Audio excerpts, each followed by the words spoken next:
എല്ലാ ആളുകളും കടക്കണിയിൽ പെടുന്ന പ്രധാനപ്പെട്ട വിഷയം എന്താണ്? കല്യാണം. കല്യാണത്തെ ചെയ്യുന്ന എല്ലാവർക്കും പിന്നെ കടാണ്. എന്തിനായി കാണുന്നത്?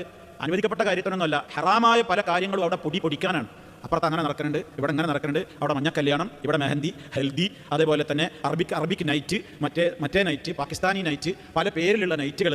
പിന്നെ ഇപ്പോഴാ മീഡിയ ഏത് തുറന്നു നോക്കിയാലും ഇപ്പോൾ തട്ടുകടയാണ്. പുയ്യാപ്പള തട്ടുകട, മറ്റേ സഫീറിൻ്റെ തട്ടുകട, മറ്റേ സൗദാബി തട്ടുകട. ഇങ്ങനെ എന്നിട്ട് പെണ്ണിനെ ആദ്യത്തെ ദിവസം തന്നെ ഓനെ കൊണ്ടൊരു പച്ച ബെൽറ്റും ഒരു തലീക്കെട്ടൊക്കെ കെട്ടിച്ച് പെണ്ണിനെ ഒരു പഴയ താത്താൻ്റെ പെങ്കുപ്പായവും പിന്നെ വെള്ളക്കാച്ചി തുണിയും ഒരഞ്ഞാണൊക്കെ വെച്ചിട്ട് പ്രത്യേക മോഡലിൽ തട്ടൊക്കെ നെടിയിച്ചിട്ട് ഇവരെന്ത് ചെയ്യണം? അവിടെ ഒരു തട്ടുകട റെഡിയാക്കിയിട്ടുണ്ടാവുന്നുണ്ട്. അവിടെ കുടുംബങ്ങളൊക്കെ കൂടിയാണ് പെണ്ണും പോയി എന്നിട്ട് ഇവനെ കൊണ്ട് ഓംലെറ്റ് ചൊടിക്കുക, ചായ ഉണ്ടാക്കിക്കുക, എന്നിട്ട് അതിങ്ങനെ കുടിക്കുക. എന്നിട്ട് ഇപ്പോൾ അതാണ് പുതിയ ട്രെൻഡ്.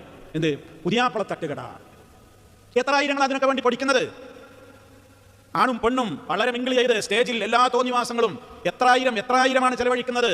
ഏതൊക്കെ വിധത്തിലുള്ള കാര്യങ്ങളാണ് ചെയ്തു കൂട്ടുന്നത്. ഒന്നും ഉള്ളോനിക്ക് ചെയ്യാനും അത് അവനക്ക് തന്നെ ഹറാമ്. അല്ലാത്തവനോ കടം വാങ്ങിയിട്ടാണ് ചെയ്യണത്.